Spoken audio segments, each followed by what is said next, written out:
Welcome to my channel Snehal Rajput. कहानी बहरूपियाँ भाग 21। कैसे हो शेडो? वो मुड़ते हुए बोले। वहाँ गिराज के फर्श पर कमलों और एक पुराने कालीन का कुछ बिस्तरा जैसा बना हुआ था जिस पर खस्ता हाल शेडो पड़ा हुआ था। वो फिर से कमज़ोर लगने लगा था, कुछ वैसा ही जैसा कि उस बेसमेंट से बाहर आने और अनुष्का की कुछ दिनों की देखभाल के बाद लगा था। उसके बाल भी झड़ रहे थे। तुम्हारी ये शराफत न ले डूबेगी तुम्हें एक दिन। कर्नल उसे गौर से देखते हुए फिर आह भरते हुए बोले और अपने कोट की जेब से एक पैकेट निकाला। उसमें मेडिकल में इस्तेमाल होने वाला इंसानी खून था। उन्होंने वो खून शेडो की तरफ बढ़ा दिया। चलो अब पियो इसे। अरे बाबा, तुम किसी का इंसान का शिकार नहीं कर रहे हो। देखो खुद की हालत। तुम्हें इंसानी खून की ज़रूरत है। ऐसे आखिर कब तक जिंदा रह पाओगे? वो रूखे स्वर में बोले जब शेडो अनिच्छा से कुनकुनाने लगा। उसने उस पैकेट को हल्का सा सूंघा, फिर परे हट गया। वो शेडो के बगल में बैठ गए।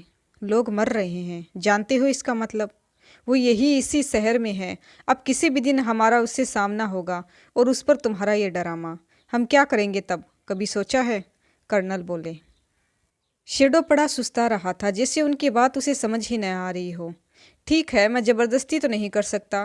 फिलहाल तुम कुछ दिन यहीं रहोगे। ये जगह सुरक्षित है और हमारा राज हमारे अलावा कुछ हद तक सिर्फ अनुष्का ही जानती है। मैं गया था उससे मिलने, पर बात हो नहीं पाई। वैसे तुम नाहक ही चिंता कर रहे हो। वो अपने परिवार के बीच सुरक्षित है। हाँ, उसकी ज़िंदगी में कुछ हलचल ज़रूर मचा दी है। मैं उसके लिए और परेशानी का सबब नहीं बनना चाहता था, इसलिए आज ज़्यादा कुछ कहा नहीं उससे। वो अपने माँ बाप के साथ शांति से रह रही है। वैसे मैंने मैसेज छोड़ा है उसके लिए और उम्मीद तो है कि वो खुद ही यहाँ हमसे मिलने आएगी। कर्नल सोचते हुए बोले। आउच आयु, अपने खिलौने उठाओ, कहीं भी मत छोड़ दिया करो। अब मैं दिन भर यही करती रहूंगी क्या? अनुष्का अपने पैरों के नीचे से एक खिलौना उठाती हुई बोली और अपना पैर सहलाती हुई बोली। आयु ने जैसे सुना ही नहीं। वो पीएस पर व्यस्त था। तभी अनुष्का की नज़र उस गिफ्ट पर पड़ी जो करणवीर सिंह हैं आयु के लिए लाए थे। अनुष्का उसे घूरती रही, फिर उसका रेपर हटाया और चौंक पड़ी। अंदर वही किताब थी, एनकाउंटर विद वुल्फ। ये किताब उसे बजाज फार्म हाउस पर मिली थी, पहली ही रात अपने तकिए के नीचे। फिर उसे अपने ससुर की स्टडी में रख दिया था। इस किताब से भला कर्नल का क्या संबंध? हाँ, ये संयोग था कि वो यही किताब बतौर तोहफे में ले आए थे। ये किताब इसे गिफ्ट करने का भला क्या तुक हुआ? वो बड़बड़ाई, फिर उसकी नज़र दोबारा किताब के कवर पर पड़ी। लेखक करणवीर सिंह हैं। ओहो, तो ये वो करणवीर सिंह हैं। ये किताब खुद इनकी लिखी हुई ही है।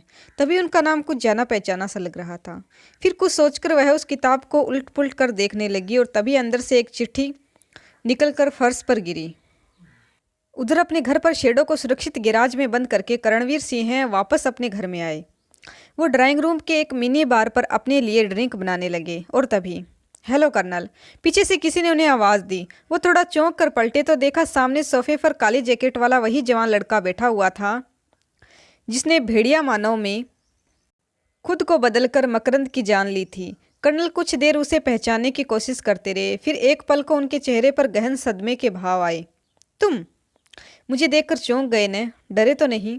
वो लड़का बोला, जिसकी आवाज़ तो मर्दाना थी पर बोलने की शैली एक लचक लिए हुए औरतों वाली थी। कर्नल अब तक उसे वहां देखे जाने के सदमे से बाहर आ चुके थे। आदत से मजबूर वो फिर मुस्कुराए। नहीं डियर, डर कैसा? और फिर तुम्हारा तो यहाँ हमेशा ही स्वागत है। कुछ पीना है? वो वापस बार की तरफ मुड़ते हुए बोले। वो लड़का बहुत देर तक उन्हें घूरता रहा। उसकी शक्ल बता रही थी कि वो कर्नल के बर्ताव से कुड़कर रह गया था। पता है, जब कोई मेरे सामने खड़ा होता है न, तो उसके दिल की धड़कनें मुझे मीलों से सुनाई दे जाती हैं। उसकी आवाज़ की कंपन, उसकी दहशत की सूंघ मुझे हवा में ही लग जाती है। पर तुम आज भी उतने ही अजीब हो। वो मौत जैसी ठंडी आवाज़ में बोला, जिसमें उसकी चिढ़ साफ दिख रही थी। ओह, तुम्हें निराश करने के लिए माफ़ी चाहता हूँ, पर मेरा यकीन करो, मैं अंदर ही अंदर बहुत ज़्यादा डर रहा हूँ, सचमुच।